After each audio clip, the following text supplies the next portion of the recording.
mic.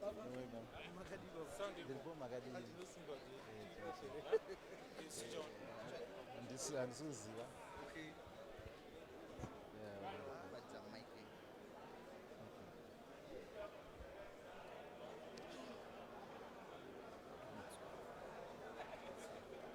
That one.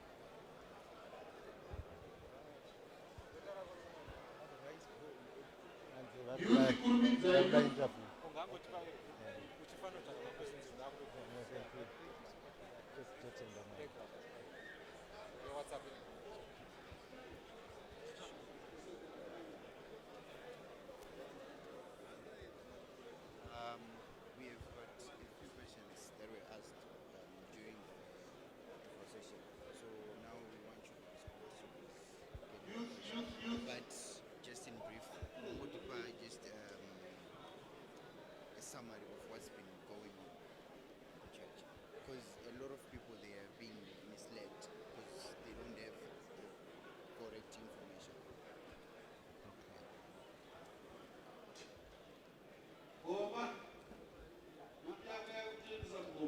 Yeah, you can go ahead.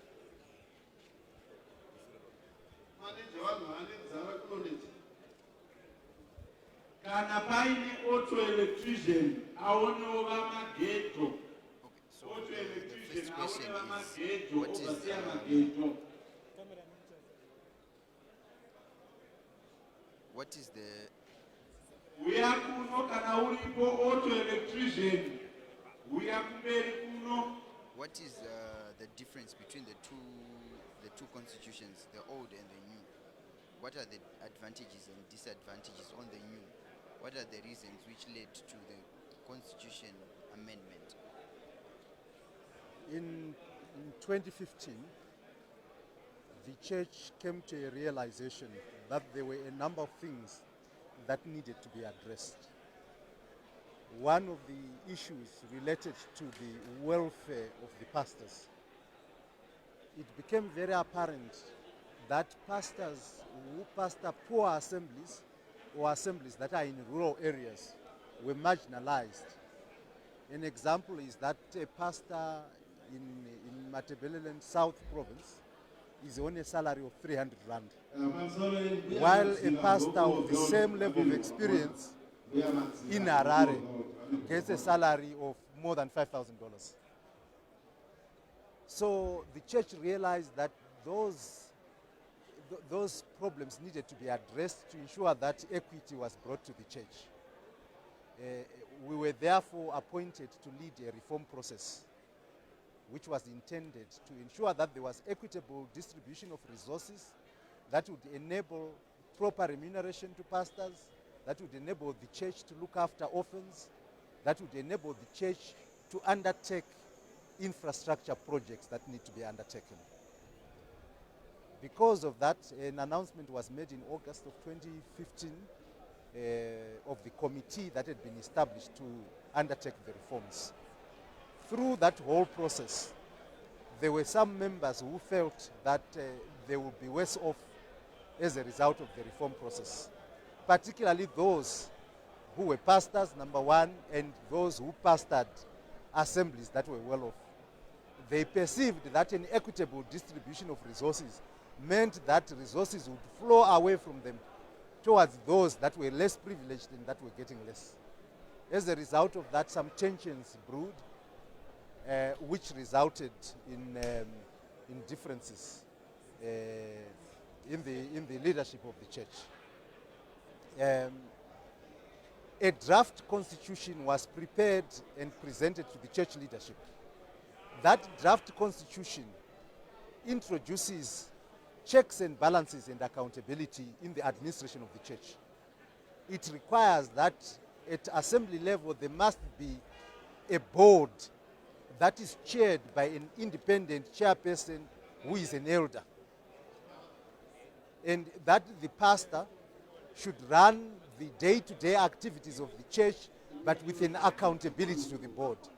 This is a departure from the current constitution, which requires the church, the pastor, to run the church and also to be the chairman of the board. It introduces a conflict of interest. there's no transparency, there's no accountability. The proposed draft is not yet a constitution, it's still a draft. The proposed draft introduces a consolidated revenue fund. All the funds of the church are supposed to be deposited in one fund, and pastors are going to undertake a job evaluation exercise where they will be graded, they will be remunerated according to their grades. And the remuneration is going to have to be adequate to ensure that they can look after their families and that they are well funded to be able to do God's work. This is a departure from the current constitution, which is very unclear on how the funds of the church must be run. The result has been a very opaque structure of financial administration where there is lack of accountability, there is no transparency. This has resulted in a situation where some members of the church have refrained from giving because they are not sure how the resources are utilized. These are some of the key differences between the proposed draft constitution and the constitution that is current at the moment. So the constitution is still a draft. All those that are watching, it's still a draft. It's not yet out there. The president mentioned the constitution is going to be distributed. After the meeting of 13 December 2017, when the constitution was presented to the Apostolic Council, the document leaked. Some people took pictures of the document and leaked it out. We then realized that there was a need for the overseers to be given the draft constitution and to disseminate it. The former general secretary, who is now the current president, asked me to send an email to all the overseers of the church with an instruction for them to distribute the constitution to the grassroots. That instruction was sent in February of 2018. So the constitution in soft copy form was sent out to all the overseers with an instruction for them to disseminate it. Some of them disseminated, others, for reasons best known to themselves, did not disseminate it. But it's going to get to everyone. Because the biggest question that's every congregant is asking is why we're not seeing the constitution. The problem is that the structure of the distribution was centered on the pastors. And the pastors, or a large number of them, did not want the members of assemblies to read the proposed constitution for themselves. And I can only speculate as to why. My speculation is based on the lies that are being spread. For example, someone was on national radio and on television claiming that the draft constitution requires new repentance or new members to be baptized under a waterfall. That is a lie. That is a lie that is being perpetuated for purposes of demonizing the proposed draft. It does not have such a provision. So those who stood in the way of the distribution of the constitution did so deliberately so that they can have room to lie to people, so that they can prevent people from reading the draft for themselves in order to establish the truth. Then I hope you have been assisted. Then there's another question here. What is the legal route that AFM in Zimbabwe is going to take to stop the other side from using the church name and properties? There's a case that is already pending. The case is in the High Court. It seeks to nullify the meeting that was held here on the 22nd of September.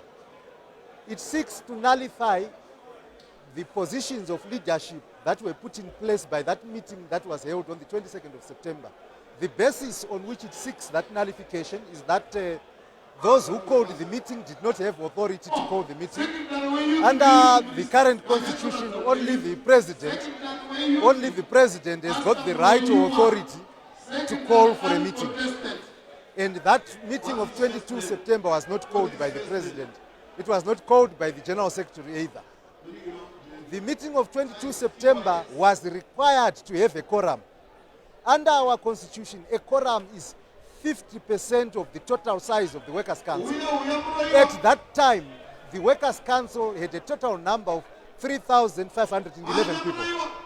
The people, according to the records released by those who attended, the people who attended were 1,506, which is less than 50% of 3,511. So it's a nullity that we have ignored. We don't recognize it. It did not have a quorum. It was not a Workers' Council meeting. And we have gone to court to seek appropriate relief. So, in conclusion, how can you summarize this whole thing? And what message can you give congregates that are still in the dark, that needs direction right now? What has happened in the church is very unfortunate. There is a split that has taken place. Unfortunately, those responsible for it are not telling the truth as to why the split happened. It had nothing to do with the draft constitution. The reason I say it had nothing to do with the draft constitution is we were here on 15 September. The leaders of the splinter group, Baba Chiangwa, Baba Nira, Baba Namburo, all of them voted in favor of the draft constitution. There is a video which records what happened, which shows them voting alongside all of us in favor of the draft constitution. This means that they agree with the draft constitution. So the reason they split up has nothing to do with the draft constitution. I have to speculate, and my speculation is it probably has to do with positions of leadership, but nothing to do with the contents of the draft constitution. The draft is being used as a scapegoat to perpetuate a lie and to mislead people. What I can say to the congregates is pray so that the truth can be known. Get a copy of the constitution and read it for yourselves so that you find out what it says. Don't rely on hearsay. Don't rely on what other people say about it. Read it. Get other people who can assist you to understand it for you to know what is in the draft. And when you know that truth, it will set you free. Thank you so much, Mr. Nyambirai. Thank you. That was Mr. Nyambirai explaining the new and the draft constitution and the current old constitution that we're using. And right now we're going to cross over where we're going to be introduced to the new presidium.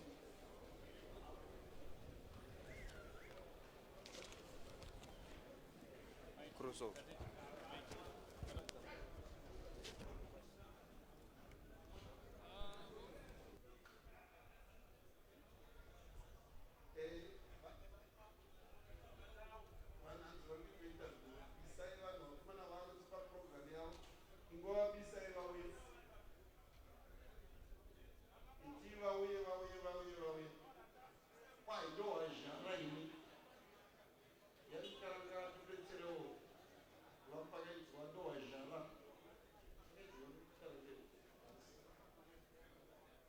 Right. I think let's. Oh, bless me now, my Savior. I come to thee. Uyaiva na baba mese, ma overseers. Kana kuti vana baba ndo anda kuti ma overseers. Vana baba, because you can't bless your peer.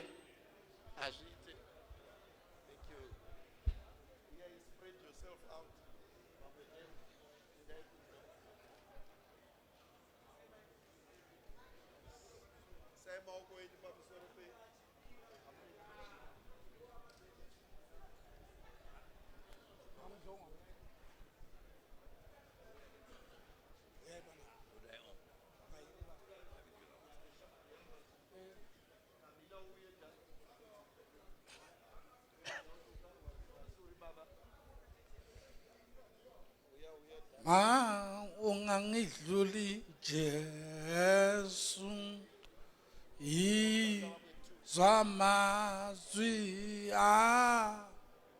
lapho babiza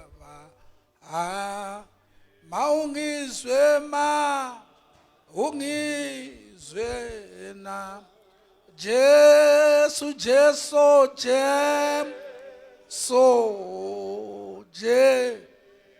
izwa amazwi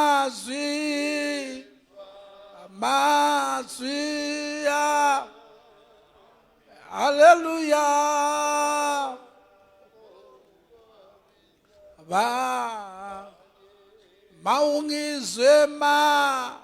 ungizwe na Baba wethu wasezulwini, ngiyalibonga igama lakho, ngiyeza phambi kobuso wakho ngabantwana bakho namhlanje kulimini Nkosi yamakhosi, njengoDavide owabusiswa abantu bekhangele bekhona namhlanje. Ngiyayibusisa inceko yakho ukuthi amazwi okuphila aphume kuye, amazwi empilo Nkosi yamakhosi, ngazithwe neminasi, ngazithwe nemichangamire, ngazithwe nemimurevereri, zodzo redenga, dova rekutanga nedova rekupedzira, njera nezivo ngazvive pachigaro chenyu. Ndanamata zvino Mwari, miseve inobaya ngaidzivirire muranda wenyu, arege kuvadzwa, amire achiti Jehovha vakandigonera. Ndanamata zvinokudzwai, murarame nokusingaperi nokuti muri Mwari. Muzita raBaba neremwanakomana neremweya mutsvene, varanda venyu ngavagamuchire kugona kwaJehovha.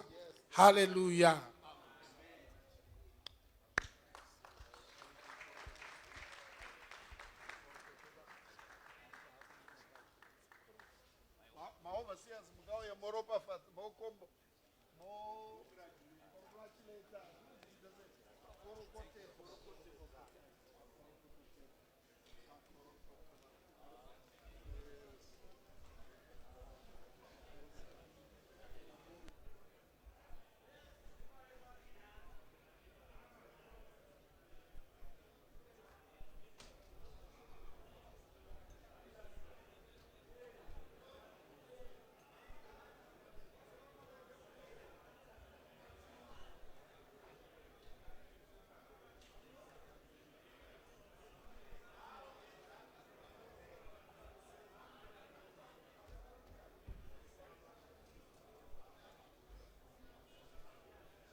You want to stay?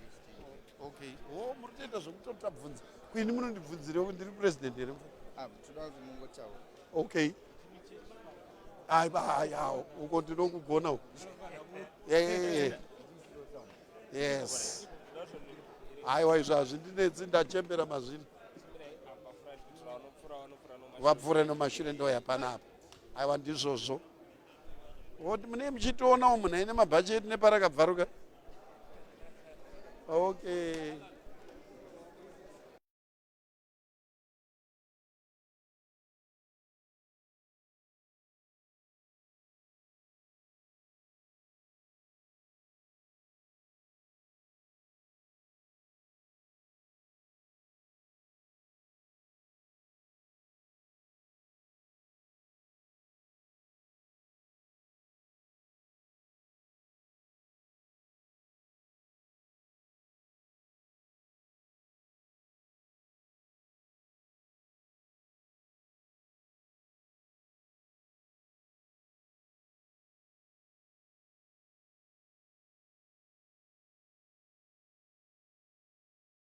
That's fine. Kana maready Montown. Okay. Can I go ahead? Right. Thank you. Well, I think we have come to a place where everything now has come to a zero, to a real lasting thing. The Apostolic Faith Mission had gone through a phase of confusion. But that phase of confusion can be summarized in one statement, that in life there are no permanent friendships, but in life there are permanent interests. It was due to some of the interests that had actually rocked up the church that there was a division and a split, because others were thinking otherwise. But today we have done the elections. We have chosen the president according to the constitution, and the deputy president as well as the secretary. So today everybody has been satisfied. We've had more than 1,000 plus, 1,600 membership of those that were supposed to have come to the Workers' Council. And votings were done in accordance with the equilibrium. There was equal representation from all the people. And today, this marks the continuation of the Apostolic Faith Mission, the true Apostolic Faith Mission, which has been and is and shall be. Anything else, we don't perhaps call it Apostolic Faith Mission. We might give it a different name altogether. You might call it a split, or some people who have gone out of the church. So today, that marks what we were looking forward to. And I'm happy to have explained that. Something else? The Constitution, the idea of changing the Constitution came about 6 years ago. The reforms were being done from 2015. So it was coming to their consummation when we were now supposed to have adopted that others that had been with us for 4 years, 2015, 16, 17, now 18, they say they don't want it. And yet they were cooperative all along. But now, we cannot change things. We are not cowards who gives in three-quarter way when we are coming to the grand finale. Yes, another question. That's what it is all about. Ndingangisungula la. Nyango mukandibvunza wakaomarara sei zvefe